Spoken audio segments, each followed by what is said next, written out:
Pois o Filho do Homem veio buscar e salvar o que estava perdido.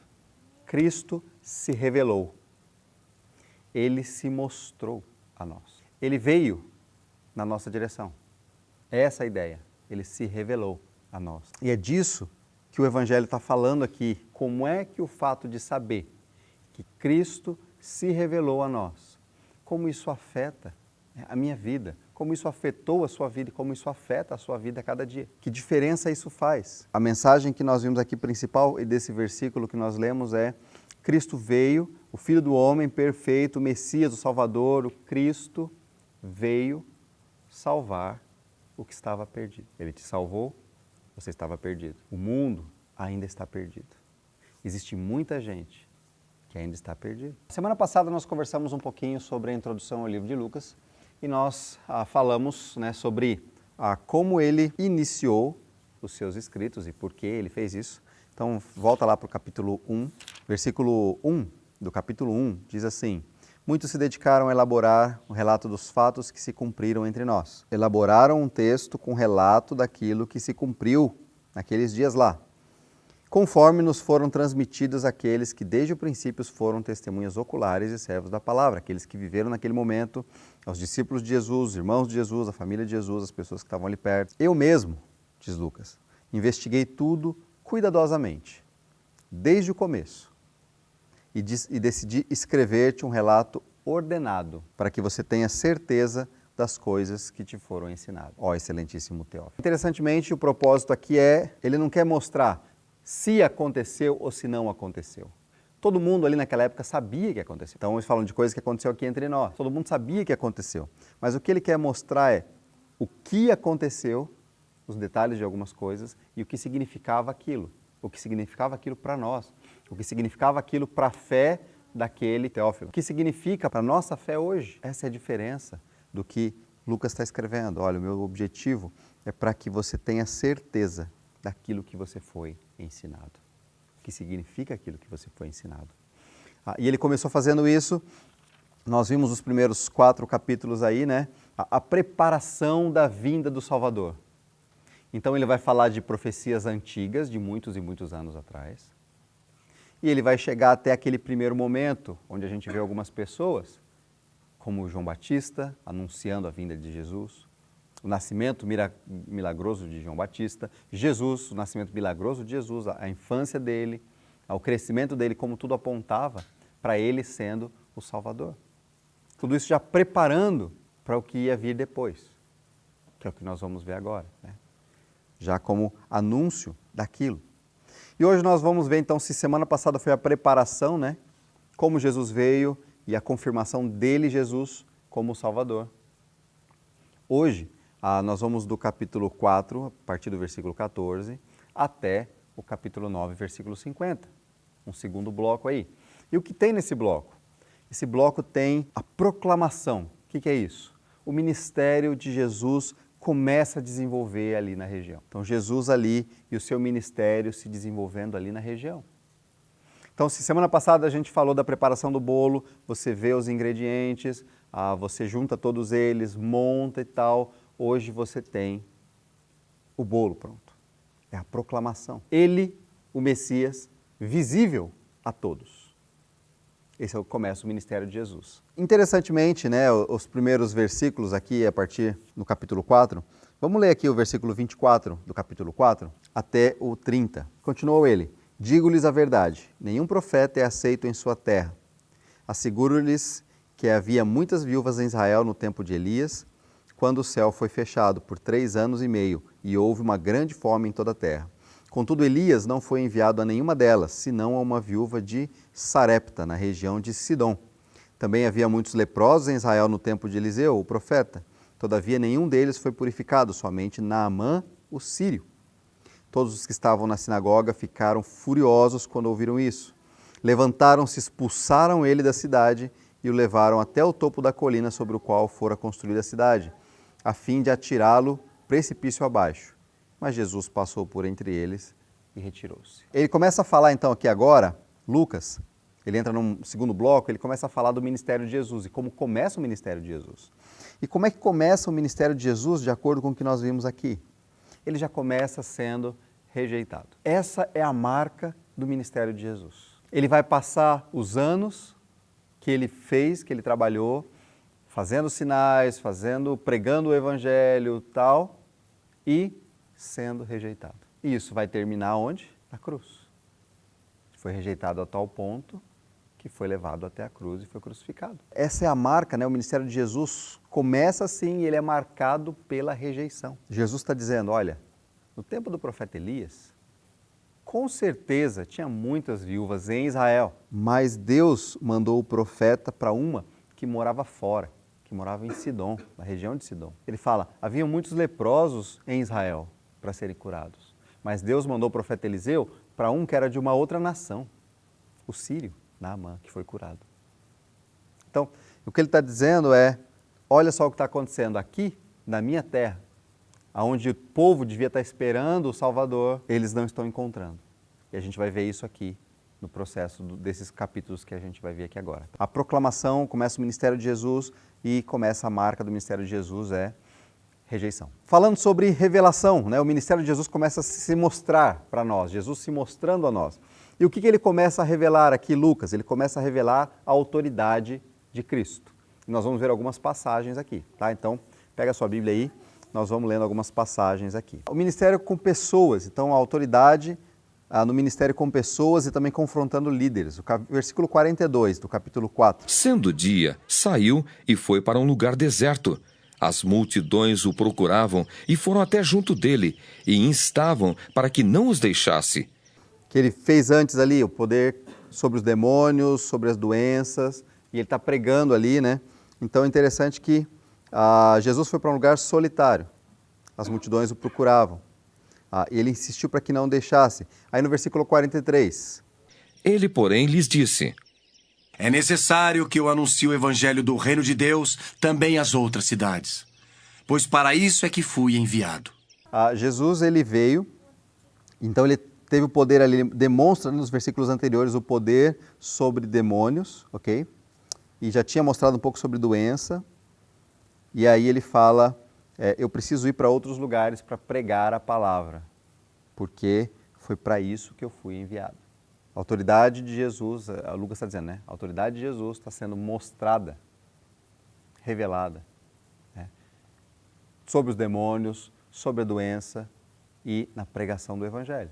Esse é o ministério de Jesus. Mas aí você também tem não só essa busca por isso, né? Mas você tem algumas pessoas reconhecendo. No capítulo 5, a partir do versículo 8, você tem algumas pessoas reconhecendo a Jesus e começam os seus primeiros discípulos.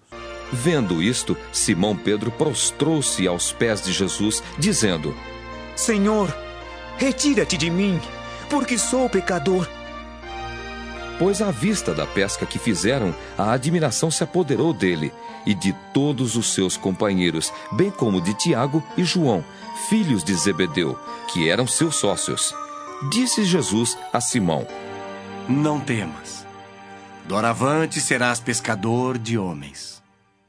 E arrastando eles os barcos sobre a praia, deixando tudo, os seguiram.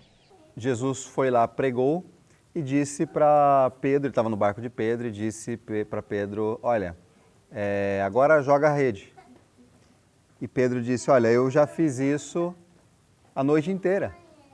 E não aconteceu nada, não deu nada, mas como o Senhor está mandando, eu vou fazer. E quando ele fez aquela pesca maravilhosa, dois barcos enchendo quase a ponto de afundar.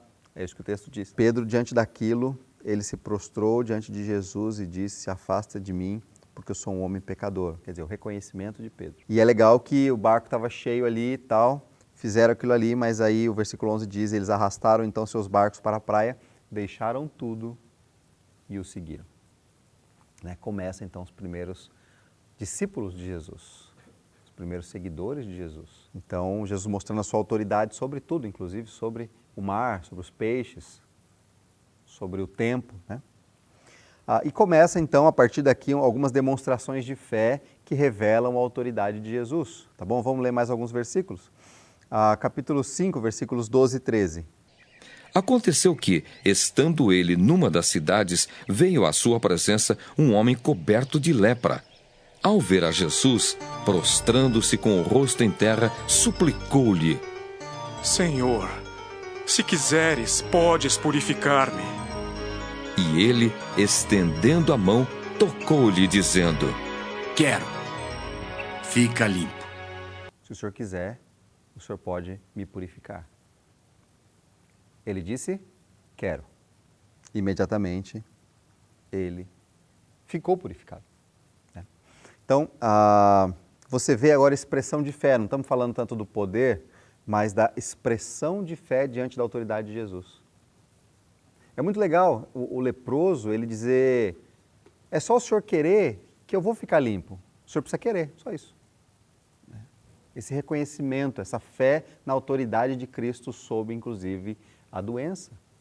Uma doença que na época não tinha cura, que isolava a pessoa, né? A pessoa tinha que viver longe, porque era contagioso. Ela era afastada. Ela não podia tocar, ela tinha que ficar distante das pessoas, né? E aí, esse cara, ele chega aqui para Jesus e diz, o senhor tem autoridade sobre a minha doença, se o senhor quiser. E é interessante isso. Outro momento desse é a gente ver aqueles paralíticos e aquele paralítico, na verdade é um paralítico, e os amigos do paralítico, né, a reação deles e a reação dos líderes religiosos, tá bom? Aí a gente vai tentar entender quem são os paralíticos aqui. Abre lá aí no versículos 24 até 26, do capítulo 5 ainda. Mas para que saibais que o Filho do Homem tem sobre a terra autoridade para perdoar pecados. Disse ao paralítico: Eu te ordeno, levanta-te, toma o teu leito e vai para casa. Imediatamente se levantou diante deles e, tomando o leito em que permanecera deitado, voltou para casa, glorificando a Deus. Todos ficaram atônitos, davam glória a Deus e, possuídos de temor, diziam: Hoje vimos prodígios. Isso, interessante, né? Vocês conhecem a história, vou só lembrar para vocês aqui. Jesus estava num lugar, numa casa, e estava cheio de gente na casa e fora da casa, de forma que você não tinha como chegar até Jesus. Aí alguns homens, amigos do paralítico, de um homem paralítico, pegaram ele e levaram uma maca e desceram pelo teto para ver se chegava até Jesus, né? E aí Jesus vai falar sobre o perdão de pecados. Eu perdoo os seus pecados. O cara estava ali, paralítico. Jesus diz, estão perdoados os seus pecados. E aí os líderes religiosos ficaram escandalizados. Que absurdo! Quem é que pode perdoar pecados senão Deus? Só que na verdade eles pensaram isso, né? Jesus, conhecendo os seus pensamentos, disse para mostrar para vocês que eu tenho autoridade para perdoar pecados. Levanta, pega o seu leito e vai para sua casa. Então é interessante a gente perceber aqui essa autoridade que Jesus está demonstrando, né? E a fé daqueles caras. Eles sabiam que aquele homem precisava chegar até Jesus. E eles fizeram o que era necessário para isso, né? Só que ao mesmo tempo você vê os líderes religiosos que deviam crer em Cristo, eles estavam questionando Cristo. E aí Jesus mostra que eles estavam errados. Gente, é interessante alguns desses relatos, tá, nos evangelhos. Porque aqui você vê um contraste entre aquele homem era paralítico, fisicamente paralítico. Mas a fé dele levou ele até Jesus, ele creu em Jesus. Já o texto está mostrando que aqueles homens, os líderes religiosos, eles eram fisicamente normais, mas eles eram paralíticos espirituais. Eles deviam conhecer a Deus, esperar, mas na verdade eles não conseguiam se mover. Eles eram limitados, eles não chegavam ao Senhor. Outro versículo 31 aí seguindo, vai falar então sobre os publicanos e pecadores, né? Foi o texto que o Bruno leu, está bem no finalzinho aí. 5:31.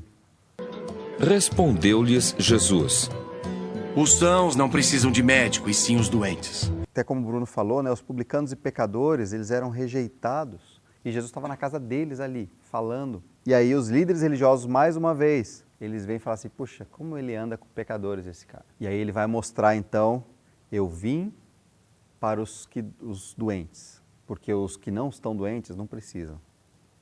O que ele está dizendo? Olha, tem gente que acha que não está doente, então, paciência. A gente só vai crer e se entregar a Jesus Cristo a hora que a gente reconhecer que a gente é incapaz, que a gente precisa. Então o mundo, as pessoas que estão no mundo, só vão crer e serem salvas, saradas, quando elas entenderem que elas, sem Jesus, elas estão perdidas, elas estão mortas no pecado. Nós estamos reconhecendo a autoridade de Cristo aqui. Ok? Então, a primeira coisa que que Lucas mostra Jesus revelando é a sua autoridade. O ministério de Jesus mostra a revelação da autoridade de Cristo, autoridade sobre tudo. Uma segunda coisa que Lucas está revelando para nós aqui, mostrando para nós, trazendo para tornar visível para a gente, né? Lembra que ele está escrevendo de forma organizada a respeito daquilo que você foi ensinado. Então, olha, Jesus, quem ele é? Lá atrás, nas profecias, olha como isso aconteceu na vida de João Batista, naquelas pessoas ali, nascimento de Jesus, e depois agora, no começo do ministério de Jesus, a autoridade que ele tinha. E a segunda coisa que ele vai revelar para nós é o ensino de Jesus. O que Jesus ensinava? Lucas 6, de 20 a 26. Então, olhando ele para os seus discípulos, disse-lhes: Bem-aventurados vós os pobres, porque vosso é o reino de Deus. Bem-aventurados vós os que agora tendes fome, porque sereis fartos. Bem-aventurados vós os que agora chorais, porque haveis de rir. Bem-aventurados sois quando os homens vos odiarem e quando vos expulsarem da sua companhia, vos injuriarem e rejeitarem o vosso nome como indigno por causa do Filho do Homem. Regozijai-vos naquele dia e exultai, porque grande é o vosso galardão no céu. Pois dessa forma procederam seus pais com os profetas. Mas ai de vós os ricos, porque tendes a vossa consolação. Ai de vós os que estáis agora fartos, porque vireis a ter fome. Ai de vós os que agora rides, porque haveis de lamentar e chorar. Ai de vós quando todos vos louvarem, porque assim procederam seus pais com os falsos profetas. Bem-aventurados são vocês, né? Felizes são vocês. Essa é a ideia. E ele vai falar sobre então, a dependência de Deus, aqueles que reconhecem, né? Mateus vai falar sobre os pobres de espírito, né? Que ele fala aqui pobres, né? Os pobres de espírito. E engraçado que em português a gente usa a expressão pobre de espírito de forma como xingamento, né? Ah, seu pobre de espírito. Mas a Bíblia, ela usa a expressão pobre de espírito como algo bom. Jesus está dizendo, bem-aventurados, felizes são vocês, que são humildes ou pobres de espírito, que sabem que não são capazes espiritualmente. Porque esses vão depender de Deus. De vocês pertence ao reino de Deus, vocês vão depender de Deus. Então, ele está falando desse reconhecimento. Vocês que agora têm fome, sede de justiça, né? Também Mateus fala sobre isso, vocês serão satisfeitos. Quer dizer, esse anseio da qual ele sabe que ele é incapaz e ele precisa do Senhor. A dependência que nós precisamos ter do Senhor. E ao mesmo tempo ele vira para o outro lado e ele fala, existem aqueles, né, que rejeitam isso, que acham que são capazes, que acham que tem tudo o que se precisa. E o texto fala isso, né? Ai de vocês, né, ricos. Não ricos porque vocês têm dinheiro, mas ricos porque vocês acham que não precisam de nada, né? Ai de vocês que têm fartura, porque vocês acham que não precisam de mais nada. Então, ai de vocês. Então o texto vai falando sobre isso, né? Mostrando o contraste entre aquele que depende e aquele que acha que não precisa, já tem tudo. Então, Jesus ensinando aqui que a autoridade dele, né? E aqueles que o buscaram, que tiveram fé nele, foram aqueles que creram e vivem conforme os ensinos dele. O leproso lá, ele reconheceu que ele não era nada, ele era incapaz. Precisava do Senhor. E Jesus está falando sobre isso. Quando ele fala, não são os sãos que precisam de médico, ele está dizendo aqueles que sabem que são incapazes. É disso que ele está falando, esse é o ensino de Jesus. Uma outra questão sobre o ensino de Jesus, o que ele ensina, ele vai falar sobre o verdadeiro amor. E olha que interessante esse texto aqui. Olhando para o versículo 27 e depois os versículos 35 e 36. Digo-vos, porém, a vós outros que me ouvis: amai os vossos inimigos, fazei o bem aos que vos odeiam. Amai, porém, os vossos inimigos, fazei o bem e emprestai, sem esperar nenhuma paga. Será grande o vosso galardão, e sereis filhos do Altíssimo, pois ele é benigno até para com os ingratos e maus. Sede misericordiosos, como também é misericordioso vosso Pai. Amem os seus inimigos, façam bem aos que te odeiam. E ele vai falar sobre isso, que recompensa teria se a gente só amasse aqueles que são legais conosco. É disso que ele está falando. Até aqueles que não conhecem a Deus fazem isso. Mas com vocês é diferente. E ele diz, porque o Altíssimo, ele é bondoso para os ingratos e maus. Até estava falando isso com os irmãos ali, lá na casa do Cláudio, né? Com o Cláudio ali, a família. Que Deus, ele mostra, e ele mostrou isso conosco. Ele, o Altíssimo, foi bondoso conosco. Cristo morreu, nos salvou, né? E nós éramos inimigos. Nós éramos esses ingratos e maus. E ele fala assim, o Altíssimo, ele é bondoso para com os ingratos e maus. E aí ele nos chama então a viver assim, sejam misericordiosos assim como o Pai de vocês é misericordioso. Né? Um desafio mesmo acerca dos ensinos de Jesus, né? Da gente viver de forma transformada. Um pouquinho mais sobre os ensinos de Jesus está lá no versículos 43 até o 45 do capítulo 6. Não há árvore boa que dê mau fruto, nem tampouco árvore má que dê bom fruto. Porquanto cada árvore é conhecida pelo seu próprio fruto. Porque não se colhem figos de espinheiros, nem dos abrolhos se vindimam uvas. O homem bom do bom tesouro do coração tira o bem, e o mal do mau tesouro tira o mal. Porque a boca fala do que está cheio o coração. Uma vida transformada que nos leva a viver conforme o que temos aprendido de Jesus. Ele nos chama a isso, né? Só que o desafio é porque o que está no nosso coração, né, que vai transbordar para fora. É a graça, o amor de Jesus Cristo, ou o que é que está lá, né? É engraçado que eu lembro, a primeira vez que eu ouvi esse versículo na minha vida, eu nem sabia que era um versículo da Bíblia, né? Foi minha mãe que falou, minha santa mãezinha. Eu falava muito merda. Poxa, o tempo todo. Né? E aí minha mãe falou assim, a boca fala do que está cheio o coração. Aí eu comecei a imaginar o meu coração cheio daquilo, né? Assim. A gente expõe aquilo que está lá no nosso coração. Então a gente tem que lidar com o que está no nosso coração, um coração transformado. Né?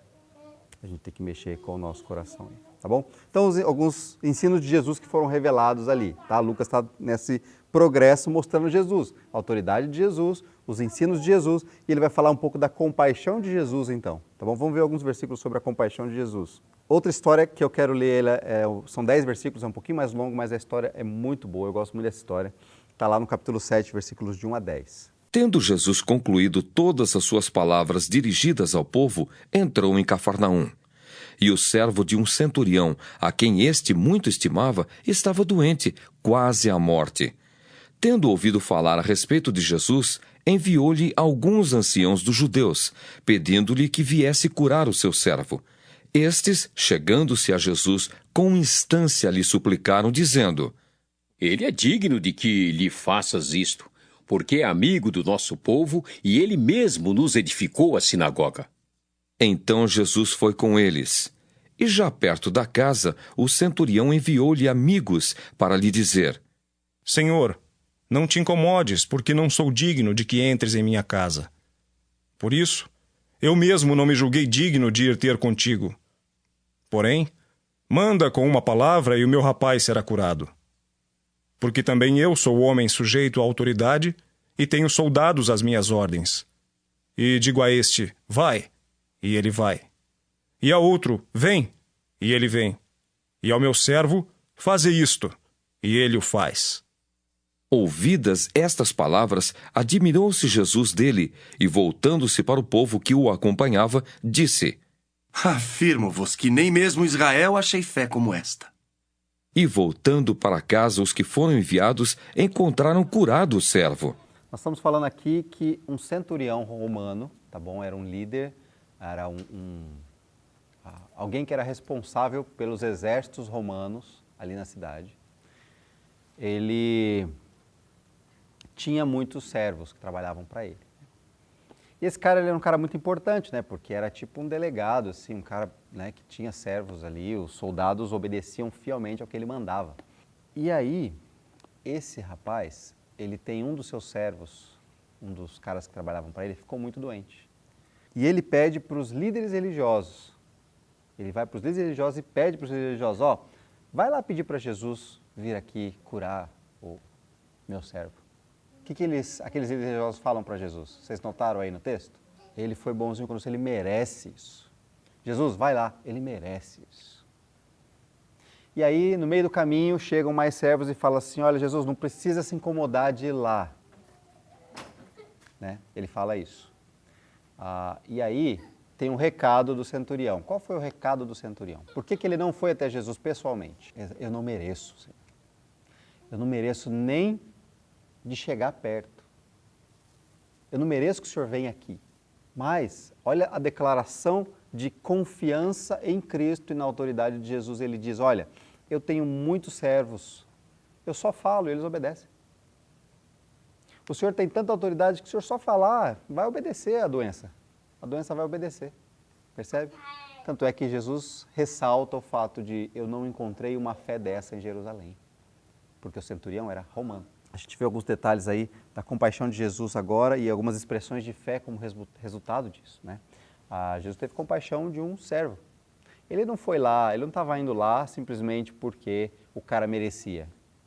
Jesus sabia disso, né?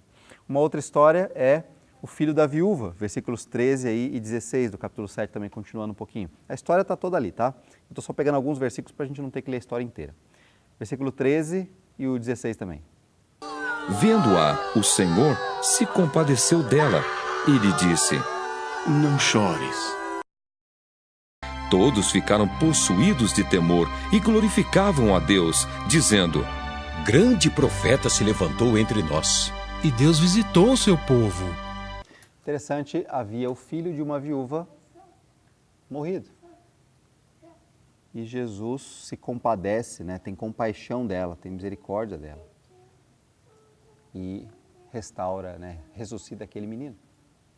A gente olhar para isso daqui, Jesus indo para algumas pessoas especificamente, né? Indivíduos, né? Esse relacionamento com Cristo, né? E ao mesmo tempo a gente vê a cegueira e a falta de fé, de misericórdia dos líderes religiosos.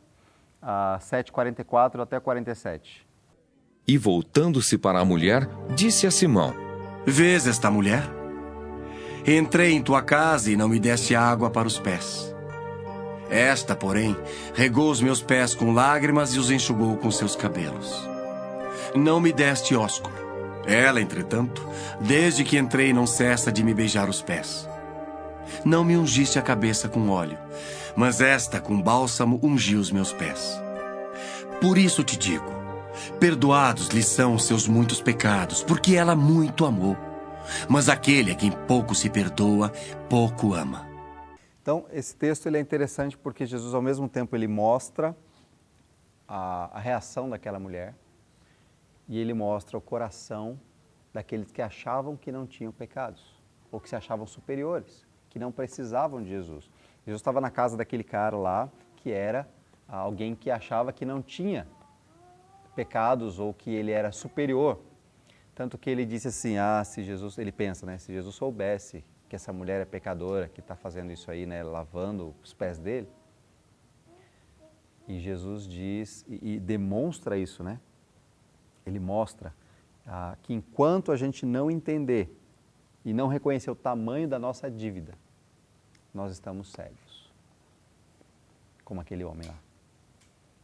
Aquela mulher, e é interessante a comparação, Era costume chegar na casa de uma pessoa, oferecer água para ele lavar as mãos, lavar os pés e tal, cumprimentar com um beijo no rosto. Isso era comum, cultural. E Jesus está mostrando, olha só a diferença, eu vim aqui na tua casa, você não me deu água, você nem foi hospitaleiro o suficiente comigo, básico, nem me cumprimentou direito. Agora essa mulher, ela chegou aqui, ela está lavando meus pés com as lágrimas dela e secando com os cabelos dela. E ela não para de beijar os meus pés em reconhecimento de que eu sou. Você não vê isso. E o que Jesus está dizendo é, enquanto a gente, ou enquanto vocês, enquanto eles não reconhecerem o tamanho da dívida que tem, você não vai conseguir olhar para Jesus com essa autoridade, com essa, que ele merece tudo isso. Que ele é quem ele está dizendo que ele é. A gente não consegue chegar. A gente se acha superior, acha que não precisa, se acha bom. Né? Mas Jesus revela essa compaixão para com aqueles que sabem que não são nada. E se aproximam e creem nele. Né? Só mais 2 versículos. Capítulo 8, versículos 9 e 10. Jesus começa a ensinar os seus discípulos, né? Agora aqueles que estão seguindo a Jesus. Então ele começa a ensinar em geral por parábolas. E os seus discípulos o interrogaram, dizendo: Que parábola é esta? Respondeu-lhes Jesus: A vós outros é dado conhecer os mistérios do reino de Deus. Aos demais fala-se por parábolas, para que, vendo, não vejam, e ouvindo, não entendam. Ele vira para aqueles que o estão seguindo, né? E ele ensina por parábolas. As parábolas eram histórias, né? Então, é interessante, porque as parábolas elas eram uma forma de ilustrar aquele ensino. Só que, ao mesmo tempo, ele diz, a vocês foi dado a conhecer o significado, mas eu falo por parábolas para que eles, vendo, não vejam e ouvindo, não entendam. A parábola ela tem um conceito de ensino, mas também muitas pessoas não iam entender aquilo.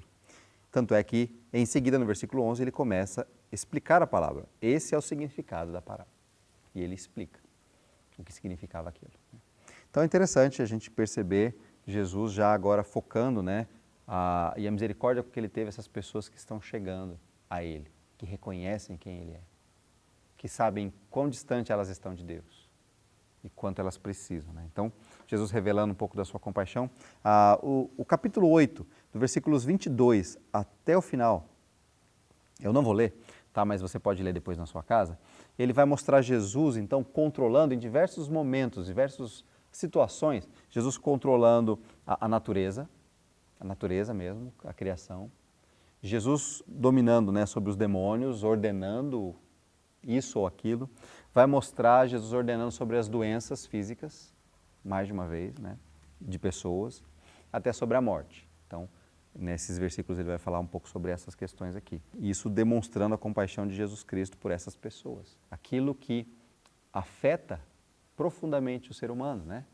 A natureza, a ação dos demônios, a doença e a morte. Jesus demonstrando a sua autoridade sobre tudo isso aí. E, por fim, nesse bloco aqui, ele vai revelar Jesus, o Rei. Quem é o Rei? Qual é a missão do Rei? E aí eu queria que nós víssemos alguns versículos aí no capítulo 9. São todos eles aí no capítulo 9, 7 a 9, 18 a 20. Ora, o tetrarca Herodes soube de tudo o que se passava e ficou perplexo, porque alguns diziam: João ressuscitou dentre os mortos, outros, Elias apareceu, e outros, ressurgiu um dos antigos profetas. Herodes, porém, disse: Eu mandei decapitar a João. Quem é, pois, este, a respeito do qual tenho ouvido tais coisas? E se esforçava por vê-lo. Estando ele orando à parte, achavam-se presentes os discípulos, a quem perguntou: Quem dizem as multidões que sou eu? Responderam eles: João Batista, mas outros Elias. E ainda outros dizem que ressurgiu um dos antigos profetas. Mas vós, perguntou ele, quem dizeis que eu sou? Então falou Pedro e disse: És o Cristo de Deus. Algumas perguntas aí, o pessoal questionando, quem é esse? Quem é esse? Puxa, quem é esse? Né? E aí é legal, né? o Herodes aqui, João eu decapitei, quem é esse então que eu ouço sobre ele? E aí Jesus pergunta isso também. Né? Então esse é o enfoque aqui, quem é esse rei? Quem é? Né? Quem é Jesus? E aí Pedro responde, né? O Senhor é o Cristo de Deus, o Messias de Deus, o enviado de Deus, o Salvador do mundo. Sobre a missão do rei, então, capítulo 9, versículo 22. Dizendo: É necessário que o Filho do Homem sofra muitas coisas, seja rejeitado pelos anciãos, pelos principais sacerdotes e pelos escribas. Seja morto, e no terceiro dia ressuscite. Expressou diretamente qual era a sua missão, né? A missão de Jesus é necessário que o Filho do Homem, e ele começa a falar, ele vai ser rejeitado, vai ser traído e ele vai ser morto e ressuscitará ao terceiro dia, ok? Então essa é a missão de Jesus, mostrando quem é esse rei, tá? Lucas mostrando para nós, mostrando para Teófilo, mostrando para nós, para que a gente saiba, para que a gente lembre, ok? Quem é Jesus. Qual é o compromisso que é pedido, né, chamado, que nós devemos ter com esse rei? Versículos 23 e 24. Dizia a todos: Se alguém quer vir após mim, assim mesmo se negue, dia a dia tome a sua cruz e siga-me. Pois quem quiser salvar a sua vida, perdê-la-á. Quem perder a vida por minha causa, esse a salvará. Então aqui o compromisso com o rei é de entrega, né? É de renúncia, é de caminhar com Cristo aí, é de negar-se a si mesmo, ok? Nesse processo de mostrando quem é o rei, então a gente vê o Pai falando, Deus Pai, capítulo 9, versículos 34 e 35, quem é o rei? Enquanto assim falava, veio uma nuvem e os envolveu, e encheram-se de medo ao entrarem na nuvem. E dela veio uma voz, dizendo: Este é o meu filho, o meu eleito. A ele ouvi. Esse é o Jesus no Monte da Transfiguração. Jesus estava lá no monte e aí aconteceu uma série de coisas, mas naquele momento uma nuvem veio, cobriu o lugar e uma voz, Deus, Pai, dizendo: Este é o meu filho amado. Este é o escolhido, ouçam ele. Lucas aqui revela, né, mostra a autoridade de Jesus através do ministério de Jesus, os ensinos que Jesus veio trazer para a gente, como eles são completamente diferentes, né? A mostra da compaixão de Jesus mostra que ele é o rei e como é que é esse rei, é o Salvador do mundo. Irmãos, esse é o resumo, uma passagem por esses blocos, esses versículos. Se você ler esses capítulos, 5 capítulos aí, você vai ver quanta coisa tem ali. Mas é interessante que qual é o objetivo dele? É mostrar quem é Jesus, o Messias, através do seu ministério. E aí agora eu queria que nós pensássemos um pouquinho diante da revelação que Jesus fez a nós, tá? Esse ministério de Jesus, e Lucas falando isso, Jesus se revelou a nós, ele se mostrou a nós. Diante dessa revelação de Jesus a nós, de nós sabemos quem ele é, o que ele veio fazer e o que isso transforma a nossa vida, o que isso transforma em relação àquilo que nós cremos na vida. Estamos entendendo quem nós somos e o que nós estamos fazendo aqui, ou a gente vive por nós mesmos e, como os líderes religiosos talvez, cegos, né? Diziam conhecer, mas estavam na verdade cegos. Diziam ser os mestres, mas na verdade eles não enxergavam nada. Eram paralíticos.